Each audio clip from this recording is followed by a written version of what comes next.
Thank you. डोळे बंद करू आपण सर्वजण. प्रभू परमेश्वराच्या पवित्र नावाला आपण सर्वजण धन्यवाद देऊ. देव आज आमच्या संग बोलणार आहे आणि तो बोलण्यास तयार आहे. आमचं हृदय आम्ही तयार करूया आणि येणारा शब्द तो आमच्या संग बोलावा, त्याने आम्हाला मार्गदर्शन करावं. त्या पवित्र आत्म्याला आपण धन्यवाद. ओ थँक्यू जीसस. धन्यवाद. प्यार करूंगा मैं ज्यादा तुझसे, आराधना और गहराइयों में प्यार करूंगा मैं ज्यादा तुझसे, आराधना और गहराइयों में तुझे पूरे मन से, आराधना पूरे बल से प्रेमी करूं. आराधना आराधना आराधना आराधना आराधना आराधना आराधना आराधना. आम्ही सर्व आराधना तुझ्या नावाला सादर करतो, कारण प्रभू तू आमच्यावरती पहिले प्रेम केला म्हणून आज पुन्हा दुपारी आमच्या हृदयाची तू भेट घेत आहेस, त्याबद्दल धन्यवाद. येशू ख्रिस्ताच्या नावात आम्ही प्रार्थना मागतो म्हणून एक स्वर्गीय पिता. आमेन. बोलो येशू मसीह. या परमेश्वराच्या वचनाकडे आम्ही पुन्हा एकदा जाऊया आणि प्रगटीकरणाचं पुस्तक अध्याय आपण 2 कडे जाऊया. आणि आपण या ठिकाणी मागच्या आठवड्यात पाहिलं की संत यहोवान जो आहे त्याने या ठिकाणी जे पत्र लिहिलेलं आहे, इफिस या ठिकाणी मंडळीला त्याने पत्र लिहिलेलं आहे. आणि मग आता आम्ही वचन क्रमांक 2 आणि 3 मध्ये जाणार आहोत. आणि आपण पुढं देवाचा आत्मा आपल्याला काय शिकवत आहे. वरखेड या ठिकाणी जी मंडळी देवानं उभी केलेली आहे, त्या मंडळीला देवाचं काय बोलणं आहे, काय शिकवणं आहे, काय मार्गदर्शन करणं आहे, आज आपण त्याविषयी सविस्तर पाहूया. दुसरं वचन. तुझे कृत्य, तुझे श्रम व तुझा धीर ही मला ठाऊक आहे. तुला दुर्जन सहन होत नाही. जे प्रेषित नसताना आपण प्रेषित आहोत असे म्हणतात, त्यांची परीक्षा तू केली आणि ते लबाड आहेत असे तुला दिसून आले. संत यहोवान पवित्र आत्म्याच्या द्वारे या ठिकाणी आम्हाला हे पत्र लिहित आहे. पत्र लिहिणारा यहोवान नसून हा पवित्र आत्मा आहे. आणि या वचनामध्ये लिहिलं आहे की तुझी कृत्य मला ठाऊक आहे. तुझी कृत्य मला ठाऊक आहे. आणि या वचनामध्ये तुम्ही आम्ही जरी पाहिलं, ख्रिस्तासाठी एकेकाळी झटणारी मंडळी, तिचा आवेश जो आहे फार कमी झालेला आहे. आणि म्हणून या ठिकाणी तो म्हणतो की तुझी कृत्य मला ठाऊक आहे. जो ख्रिस्त आज तुम्हाला माहित झालेला आहे, मला माहित झालेला आहे, तो ख्रिस्त कसा आहे, तो ख्रिस्त तुम्हाला मला काय शिकवतो आणि तुमच्या आणि माझ्या जीवनाबद्दल देवाच्या काय इच्छा आहेत या वचनातून तुम्हाला मला ठाऊक आहे. आणि आम्हा सगळ्या जणांना आज त्या स्वर्गीय परमेश्वराची सेवा कार्य करायची आहे. तुझी कृत्य मला ठाऊक आहे. आज आपण ख्रिस्त राज्यामध्ये जीवन जगणारे लोक आहोत आणि परमेश्वर प्रभू येशू ख्रिस्त या मंडळीची एकेकाळी फार प्रशंसा करायचा, कौतुक करायचा, स्तुती करायचा, वाहवा करायचा. ही मंडळी नेहमी त्या काळामध्ये प्रार्थनेमध्ये पुढे असायची आणि मग त्यानुसार आपलं हे जीवन आपण तपासलं पाहिजे. आपल्या प्रत्येकाला या ठिकाणी एक एक नाव आहे आणि आज आपण स्वतःचं नाव घेणार आहोत. मी म्हणाल, विश्वास तू पहिला कसा होतास है ना? तर स्वतःचं तुम्ही नाव घ्या की पहिला मी प्रभूच्या राज्यामध्ये कसा जीवन जगत होतो, कशी प्रार्थना करत होतो, कशी देवाची स्तुती करत होतो, कशी देवाचं पवित्र शास्त्र आम्ही वाचत होतो, देवाची आराधना आम्ही कसे करत होतो, देवासाठी आम्ही कसे जगणारे एकेकाळी लोक होतो, एकेकाळी आम्ही देवाच्या राज्यात कशी पेरणी करणारे लोक होतो, एकेकाळी आम्ही लोकांना देवाची सुवार्ता कशी सांगणारे होतो. घराघरामध्ये जाऊन आम्ही त्या लोकांना प्रभू येशू ख्रिस्ताबद्दल सांगत होतो. त्या लोकांसाठी आम्ही प्रार्थना करायचो, त्या लोकांना देवाच्या वचनाबद्दल आम्ही मार्गदर्शन करायचो. आणि मग एकेकाळी परमेश्वर देखील या ठिकाणी जमलेल्या वरखेडमधील लोकांची प्रशंसा करत होता, कौतुक करत होता. माणसाने कौतुक केलेलं हे वेगळं आहे आणि कदाचित ते थोड्या वेळासाठी असेल, परंतु परमेश्वर जर त्या मंडळीचं कौतुक करायला लागला तर त्याचं कौतुक कधीच थांबलं नाही पाहिजे. आमेन. सगळेजण म्हणा आमेन. सदैव परमेश्वराने तुमचं आणि माझं कौतुक करावं ही तुमची आणि माझी इच्छा पाहिजे. प्रत्येक वेळेस प्रभू येशू ख्रिस्ताने मला शाबासकी द्यावी ही तुमची आणि माझी इच्छा पाहिजे. आणि म्हणून या ठिकाणी जी मंडळी आहे त्या मंडळी विषयी या ठिकाणी लिहिले आहे की आज तुझी कृत्य काय आहे तू मला ठाऊक आहे. तू धड उष्ण नाही आणि धड तू कोमट नाहीस आणि धड तू थंड पण नाहीस. 3 उपमा या ठिकाणी तुम्ही आणि मी दिलेल्या पाहत आहोत है ना.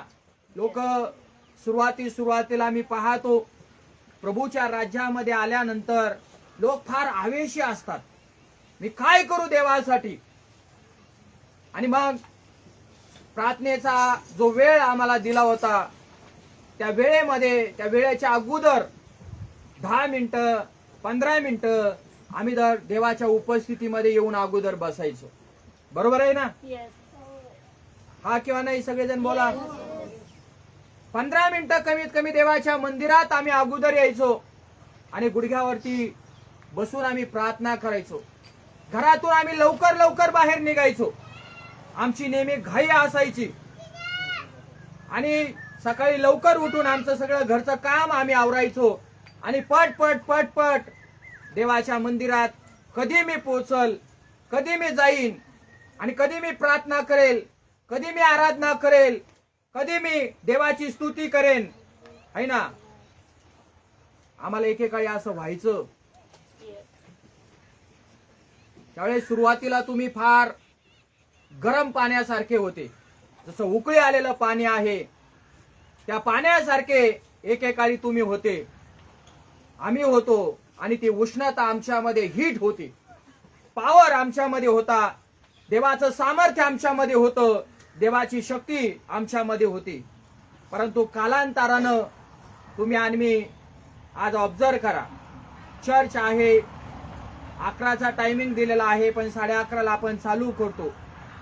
तर आज येण्याची जी वेळ आहे तर 11:30च्या नंतर 11:45 आहे. लोकांची काहींची 12 आहे, काहींची 12:15 आहे, काहींची 12:30 आहे, काहींची 12:45 आहे, काहींची 1 वाजता आहे. आणि अशी जर लिस्ट जर केली, काही तर लगी प्रभूने शिकवलेली प्रार्थनेमध्ये सहभागी होतात. आपल्या मंडळीचं नाही वरखेडमध्ये, पण संपूर्ण ज्या मंडळ्या आहेत त्या संपूर्ण मंडळामध्ये आज थंडपणा आलेला आहे. तो आवेश राहिला नाही. तुरळक लोकांमध्ये तो आवेश आम्हाला बघायला मिळतो, पण जे सुरुवातीचे जे आवेशी लोक होते ते आवेशी लोक आता थंड थंड थंड होत चाललेले आहेत. आणि मग देवाच्या लोकांनो, ज्यावेळेस थंडपणा आमच्या जीवनामध्ये येतो त्यावेळेस आमच्या मधला जे सामर्थ्य आहे किंवा देवाची जी आग आहे, देवाची जी ऊब आहे ती मरण पावलेली दिसते तुम्हाला आणि मला. सहजासहजी मनुष्य गरम पाण्यामध्ये हात घालतो का? नाही घालत. कडक पाण्यामध्ये हात घातल्यानंतर काय होईल सांगा मला? सेम वे जर आम्ही गरम राहिलो, जर आम्ही उष्ण राहिलो, जर आम्ही हीट राहिलो आमच्यामध्ये, तर सैतान देखील आम्हाला हात लावण्यास पुढे येणार नाही. सैतान देखील आम्हाला धजणार नाही पुढे येण्यास. आमच्या जीवनावर, आमच्या घरांवर, आमच्या कुटुंबावर जर हा आवेश असेल तर सैतानाची कुठलीही ताकद, कुठल्या हत्यार आमच्या जीवनावर, तुमच्या जीवनावरती हे चालणार नाही. पण जे लोक प्रभूच्या राज्यामध्ये कोमट झालेले आहेत, एकदम थंड झालेले आहेत, एकदम गारगार झालेले आहेत. काय आहे गारगार? जाऊ द्या, जाऊया प्रार्थनेला निवांत. अजून कुठं पास्टर येणार आहेत, अजून टाइम नाही झाला, अजून वेळ नाही झाला, होऊ द्या स्तुती आराधना होईल, मग जाऊ वाचनाला. काही लोक म्हणतात जाऊ शेवटच्या प्रार्थनेला, आहे ना, कारण सांगतात लोक अशी. हे काय आहे? थंडपणा आहे आमच्या जीवनात. आणि देवाच्या लोकांनो, जर तुमचा थंडपणा तुम्ही जर असाच ठेवला ना, तर सैतान तुमच्या जीवनात कधीही हल्ले करू शकतो, कधीही तुमच्या जीवनावरती तो हल्ला करू शकतो. कारण थंड जीवनाचा तो फायदा घेईल. जेवढा त्याला फायदा तुमच्या जीवनात घेता येतो, माझ्या जीवनात घेता येतो, तेवढा फायदा तो घेऊ शकतो जीवनामध्ये. नाना प्रकारचे हल्ले आज मंडळीच्या जीवनामध्ये आहे. आणि आम्ही पाहतो जसा पहिला आवेश, पहिलं प्रेम आहे ते प्रेम राहिलं नाही. मी येशूवर प्रेम करीतो, मी येशूवर प्रेम करीतो, मी येशूवर प्रेम करीतो, मी येशूवर प्रेम करीतो.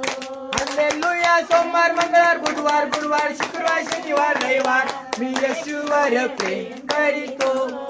हालेलुया. सोमवार, मंगळवार, बुधवार, गुरुवार, शुक्रवार, शनिवार, रविवार मी येशूवर प्रेम करीतो. आठवा ते दिवस की तुम्ही एक दिवस पण खाडा करत नव्हते, एक दिवस पण देवाच्या उपस्थितीत यायला तुम्ही चर्च बुडवत नव्हते.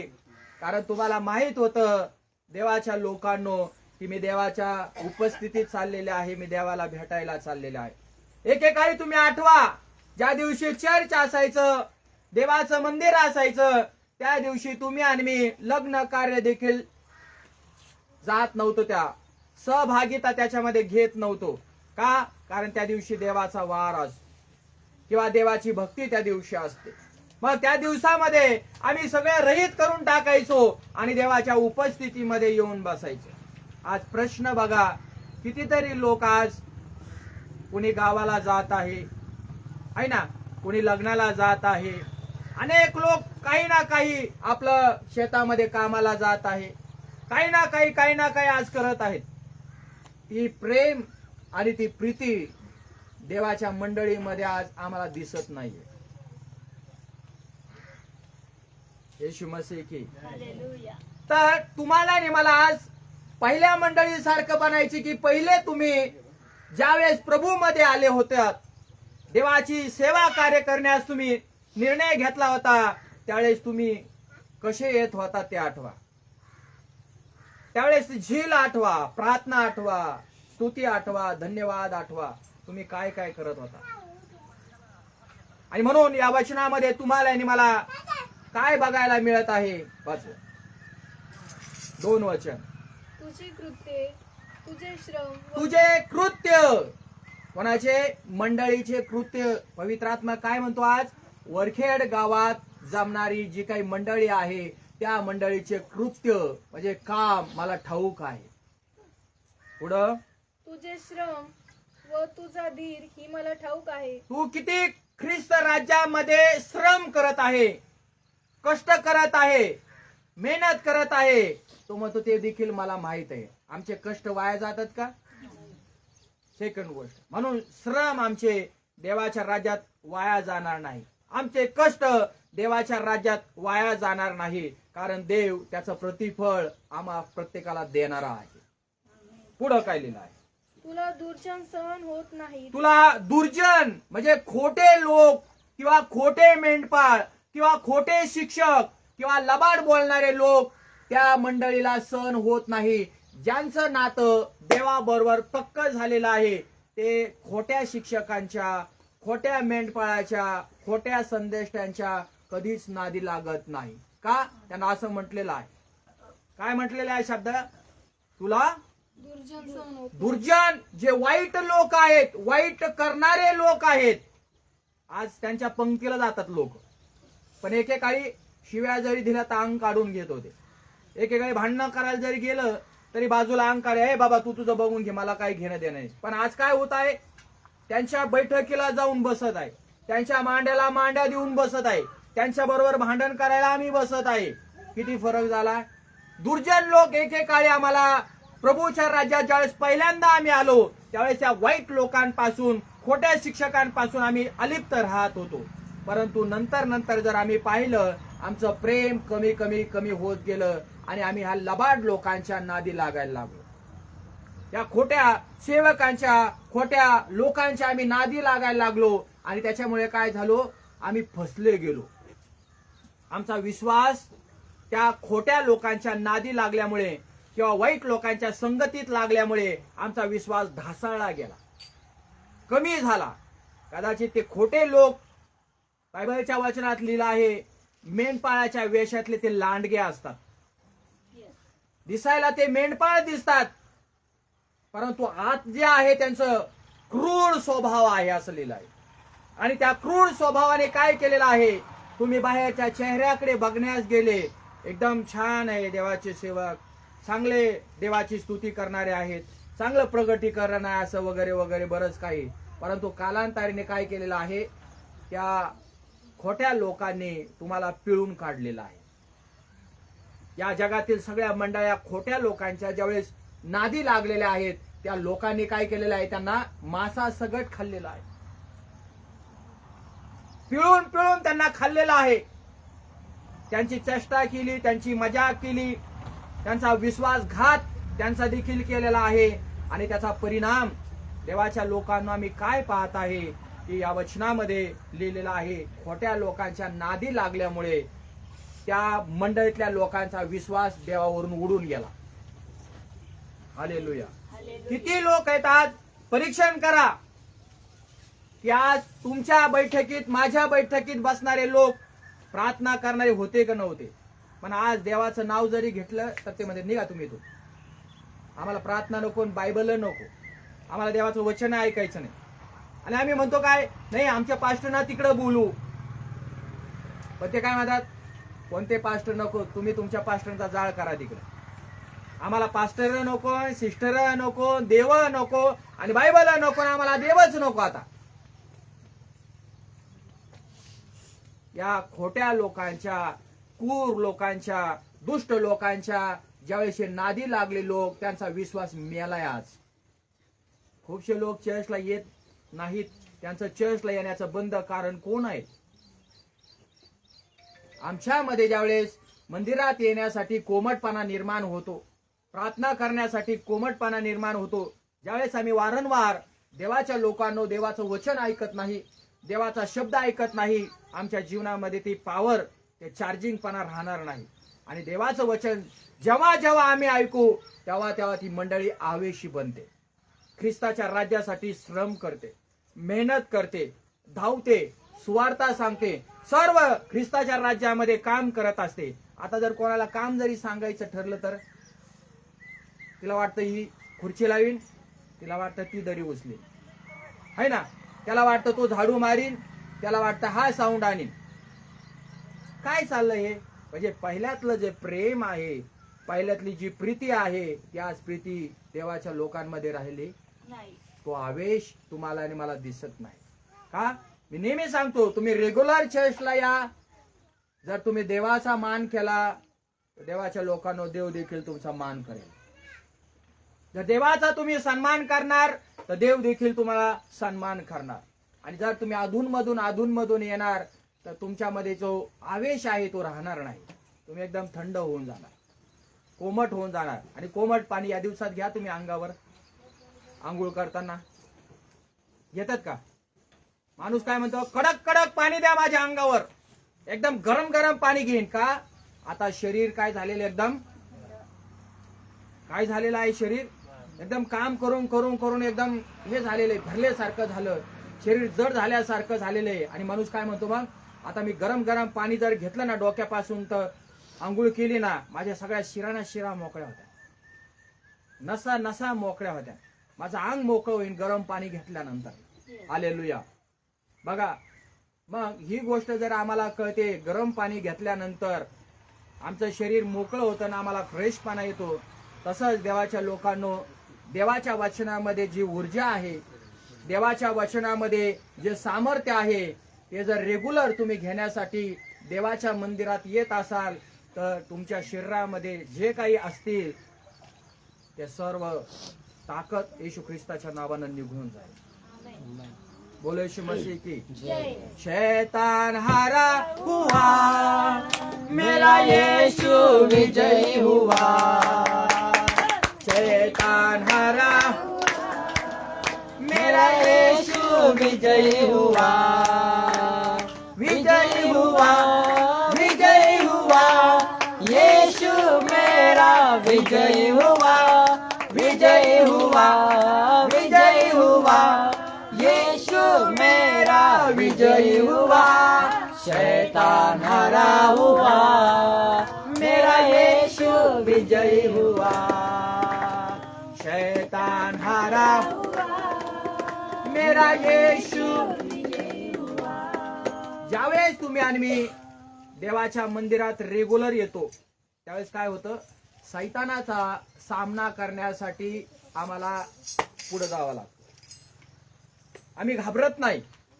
मंत्र असू द्या, जादूटोण्या असू द्या, करण्या असू द्या, आमोशा पौर्णिमाच्या शक्त्या असू द्या, जे काही मंडळीवरती चालताय. कालच आपण मेसेज ऐकलाय शुक्रवारी, उत्तम मेसेज देवाच्या पवित्र आत्म्याने देवाच्या दासांना प्रगट केला आहे ना. आणि मग यातून आम्हाला काय शिकायला मिळतं, जर आम्हाला सैतानाचा सामना जर करायचा असेल तर आमच्यामध्ये देवाचं वचन भरपूर पाहिजे. जर देवाचं वचन माझ्यामध्ये भरपूर राहील तर कुठलाही माणूस पिळलेला किंवा अडचणीमध्ये किंवा दुःखामध्ये किंवा त्रासामध्ये असेल तर मी ते बघू शकणार नाही. मी तुरंत त्या व्यक्तीसाठी प्रार्थना करेल, तुरंत त्या व्यक्तीच्या डोक्यावरती हात ठेवेल, तुरंत त्या सैतानाला, दुरात्म्याला त्या मुलातून, त्या मुलीतून, त्या बहिणीतून निघून जाण्याची मी आज्ञा करेल. पण देवाच्या लोकांनो, जर तुम्ही आणि मी थंड जर राहिलो तर सैतानाचा, तुम्ही आणि मी त्या दुष्टाचा सामना करू शकत नाहीत. बोलो यीशु मसीह की जय. काय करू शकत नाही? सामना करू शकत नाही. आणि म्हणून तुम्हाला आणि मला पहिल्यासारखं परत देवावरती प्रेम करणं चालू केलं पाहिजे.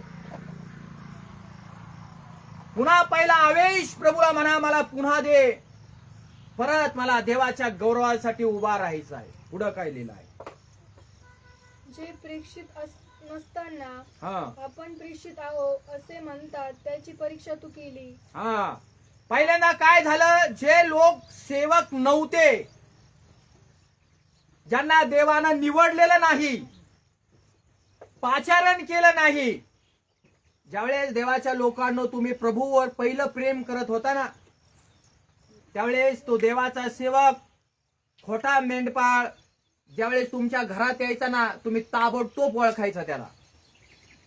कारण पवित्र आत्मा तुम्हाला ते लगेच गाईड करायचा, तुम्हाला ते लगेच कळायचं हा देवापासून आहे किंवा नाही देवापासून, हा खरा आहे किंवा खोटा आहे, हे तुम्हाला लगेच कळायचं. ताबडतोब तुम्ही त्या लोकांना ओळखत होते, कारण त्या लोकांना देवाने निवडलेलं नाही. आणि म्हणून जे लोक निवडलेले नसतात ना, ते लोक जे घर असतं ना, घरात एकत्र बसलेले लोक असतात ना, घरात स्तुती आणि स्तवन करणारे लोक असतात ना, त्या लोकांमध्येच ते येतात. आणि खोटे लोक काय करतात, चांगलं घर, चांगलं कुटुंब, एकत्र आलेलं कुटुंब किंवा एकत्र आलेली जी मंडळी असते देवाची, ते त्या मंडळीमध्ये घुसतात घराघरामध्ये आणि त्या मेंढराचे ताटातूट करतात, मेंढरांची फाटाफूट करतात आणि मग म्हणतात, या आमच्या चर्चला या, या आमच्या घरी या, प्रार्थनेला या, आमच्या गावात या.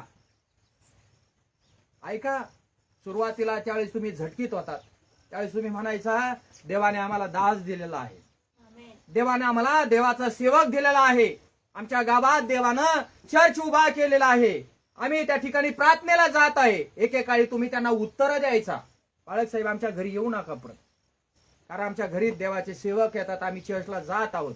पण आज आम्ही कोणाला पण फोन लावतो, बाळक साहेब आमच्यासाठी प्रार्थना करा. तुम्ही बघत नाही तो आज खोटा आहे का खरा आहे. बाळक साहेब देवाने काय दाखवलं सांगा मला. लय अडचणी त्या सुटतच नाही, ते प्रश्नच सुटत नाही, त्या अडचणी सुटत नाही, त्या दुःखातून आम्ही बाहेरच निघत नाही. आज त्या आठवड्यामध्ये आम्ही मंगळवारच्या दिवसामध्ये पागुरी पिंपळगाव मध्ये होतो आणि त्या परिवारामध्ये खूप बिलीवर लोक आहेत, विश्वासणारे लोक आहेत. परंतु ते मला असं गेलो प्रेयरला आणि प्रेयर झाल्यानंतर ते म्हणायचे, बाळक साहेब किती दिवस असं जगणार आम्ही, किती दिवस हा त्रास सहन करायचा, किती दिवस हे दुःख, किती दिवस या परीक्षा आमच्या जीवनावरती, कधी देव आम्हाला मदत करणार, कधी देव आम्हाला याच्यातून बाहेर काढणार, कधी देव आम्हाला याच्यातून मुक्त करणार. एकदम आमचं घर तुटण्याची वेळ आली, कुटुंब बर्बाद होण्याची वेळ आली. मग देव काय करतोय, कुठेही देव का प्रश्न येते देवाच्या लोकांनो मनामध्ये हे, कारण आम्ही कुठंतरी खोट्या लोकांच्या नादी लागलेलो आहोत. जे लोक आपल्या मेंढपाळाला सोडून, कारण ज्या मेंढपाळाने तुमची लहानपणापासून तर आतापर्यंत जडणघडण केली, तुम्हाला लहानसा मोठा केला, तुम्हाला शिकवलं, तुम्हाला पवित्र आत्म्याने बाप्तिस्मा झाला, तुम्हाला प्रभू भोजन देण्या सगळ्या गोष्टी वेळच्या वेळ केल्या आणि आज त्या मेंढपाळाला सोडून तुम्ही दुसऱ्यांच्या नादी लागलात. त्या जगामध्ये, या देशामध्ये अशा पुष्कळ मंडळी आहेत ज्या सेवकांनी जन्माला घातलं आणि संकटात, त्रासात, समस्यात त्या लोकांना हमेशा नेहमी मदतीला उभा राहण्यासाठी तयार झाले. त्यांना मदती केल्या आणि मदती केल्यानंतर त्यांनी ज्या सेवकांनी मदती केल्या त्या सेवकांना त्यांनी लाथाळलं, ठोकरलं, नाकारलं आणि दुसऱ्यांच्या नादी लागलं. त्याचा परिणाम काय झाला ते घर मला सांगत होतो. किती दिवस म्हणे, किती दिवस आहे. येशू प्रभू की त्यांना एकच गोष्ट सांगितलेली आहे, तुम्ही आणि मी देवाला विचारणारे कोण, किती दिवस हे चालेल म्हणून. बायबलच्या वचनामध्ये तुम्ही आणि मी पाहतो, ख्रिस्ती हे जीवन हे काटेरी जीवन आहे. बोलो येशू मसीह की. आणि तुमचं आणि माझं देवाबरोबरचं रिलेशन जर तुटलं ना, तर तुम्हाला आणि मला देव पण आणि देवाचा मेंढपाळ पण सैतानाच्या हातामध्ये देऊन टाकतो. अशासाठी सैतानाच्या हातात मेंढरांना द्यावा लागतं कधी कधी, कारण ते मेंढर सुधारले पाहिजे. सैतान मग त्यांच्या जीवनामध्ये येतो आणि त्यांच्या जीवनामध्ये फटके मारतो, टोले मारतो, त्यांच्या जीवनावरती आजार आणतो, त्रास आणतो, दुःख आणतो, व्याधी आणतो, वेदना आणतो, नाना प्रकारच्या गोष्टी आणतो. मग का एकच इच्छा असते, ते मेंढर सुधारले पाहिजे. कवर पळता त्याच्या माग, कवर पळता याच्या माग. अरे ज्याने जन्म दिलाय, ज्याने लहानचं मोठं केलंय, ज्या मेंढपाळाने तुम्हाला हातावर उचलून धरलाय संकटात, दुःखात, त्रासात, त्या मेंढपाळाला सोडून भलत्या सलत्याच्या नादी लागल्यामुळे सैतानाच्या हातात त्या मंडळीतल्या लोकांना द्यावा लागतं, कारण ते सुधरावं ही देवाची इच्छा आहे, आमची पण इच्छा असते. पण मंडळीतले लोक जर सुधरत नाही, त्याला दुसरा पर्याय नाहीये. आणि म्हणून मी नेहमी सांगत असतो, या मंडळीकडे तुम्ही लक्ष द्या. हे खोट्या लोकांच्या नादी लागले. पुढं काय लिहिलं आहे, जे मेंढपाळ नव्हते आणि ते लबाड आहेत आणि ते लबाड आहेत असे तुला दिसून आले. असे तुला दिसून आले. मग केली का परीक्षा त्यांची?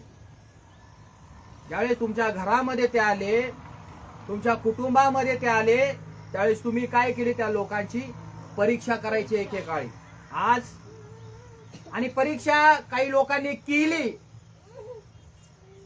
आणि त्यांना ते कळाले की हे निवडलेले लोक नाहीत, देवाचे लोक नाहीत, तर आम्हाला ते फसवायला आलेले आहेत.